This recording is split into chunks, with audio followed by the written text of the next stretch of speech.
point this year the way that you hope to?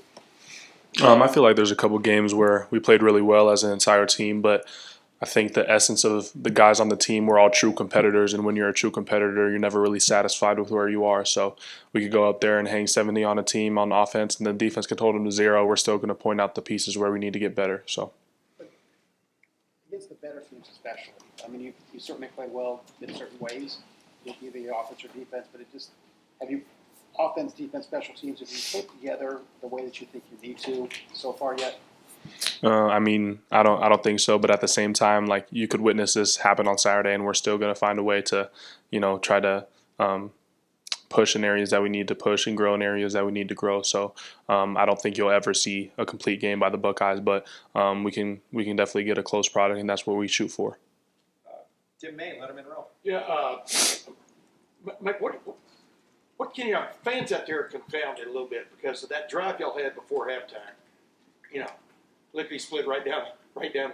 All you guys were involved and stuff.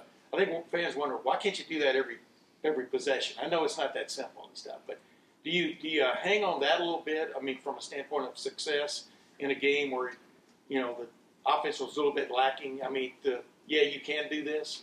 You understand what I mean? To buoy, I guess, going into a game like this. Yeah, I mean, we're not too really focused on anything that happened in last week's game. Obviously, we've recognized the problems and we've identified the issues, and we have done our best to try and solve them throughout these last couple practice weeks. We have full trust in the coaches to put together a plan to put us in a position to be successful, but it's ultimately our job as players to put it on the field. So we're working through all those kinks and getting out all the impurities from last week. We're solely focused on beating Tennessee this week. How much of a bonus is it having another home game? That could have been y'all's last home game. What's going through your mind in that regard? It's on a show. I mean, Go ahead. I'm sorry. No, you're good. It's amazing. It's such a blessing just to be able to play in front of Buckeye Nation in the shoe, and it's an experience that I was going to miss had that been my last game in the shoe. But God has given us another opportunity to go out there and play in front of amazing home fans, play on the field with my brothers that I played so many times, and knowing that this is for sure the last one. It's definitely a special feeling. So just trying to soak it all in, but also have the intense mindset to go out there and execute. Over third row left, Dan Hope, 11 Warriors. Emeka, does this playoff run feel different knowing that for you guys, the senior class, you haven't been able to yet accomplish any of those goals that you've set out for? No, I wouldn't say so. I would say if you went back to Georgia 2022, the other time we made the playoffs, I was laser focused then too. I'm laser focused then now. So I think we have the same mindset going in. Obviously, in the back of our heads, we know, okay, this is our last hurrah, our last chance. But we're never looking at it as, okay, it's now or never. It's always now or never. We're trying to win every single game, every time we get an opportunity to go all the way. So that's been our mindset the last couple of years. We've come up short, but we have an opportunity to do something special this year. Right in front of him, Steve Hellwagen, 24/7 Sports. Yeah, Emeka, Will did not have the kind of game that you guys were used to seeing him. He had 2 interceptions, didn't complete passes at the same level that he had been doing throughout the season. I know he had that rough hit that he took during the game, but coming out of that, you still have the hope and the faith in him that he's going to play like he has the lion's share of the season as opposed to maybe kind of the things that happened in that game. Yeah, absolutely. Will is our quarterback. He's our leader.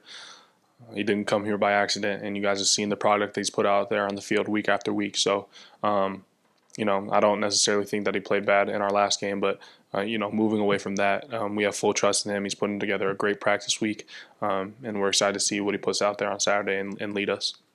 We're going to have go just with a couple more. Stephen Means, Cleveland.com. I'll say something. It's going to sound weird. In your football life, when is the last time do you think you have ever been just frustrated with how a game was flowing and the game plan of something, if that makes sense? I would say, there's rarely a Saturday that I'm not frustrated. I mean? We can beat a team by 70 like I'm saying, but there's always a standard that I hold myself to, I hold my teammates to, and I hold my coaches to. So that's kind of the standard around the building. So we've all cultivated a really good culture here to where we're able to have tough conversations, hold each other accountable, not only coaches to players, but players to coaches. So there's always ways to improve. Any given Saturday, no matter if we win by 70 points or, we lose by 70, we're always looking for ways to improve. So, yeah.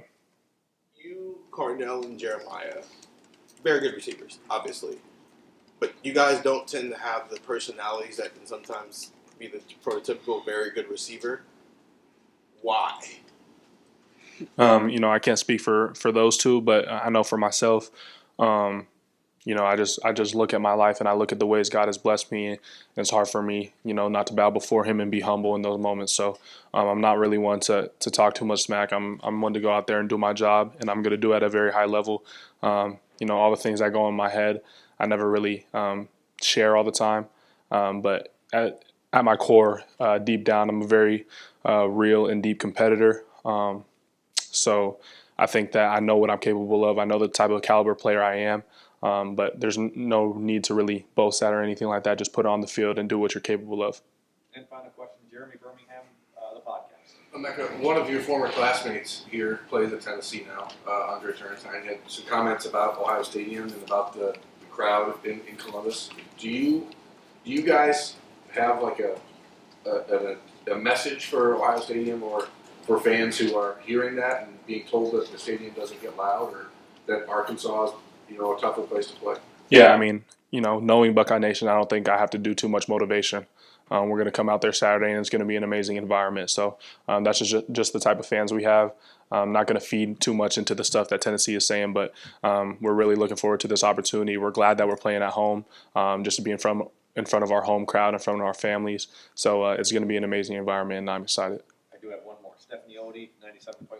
Yeah, you talked about the accountability on players to players, coaches to players, but could you elaborate a little bit more on how the players kept the coaches accountable?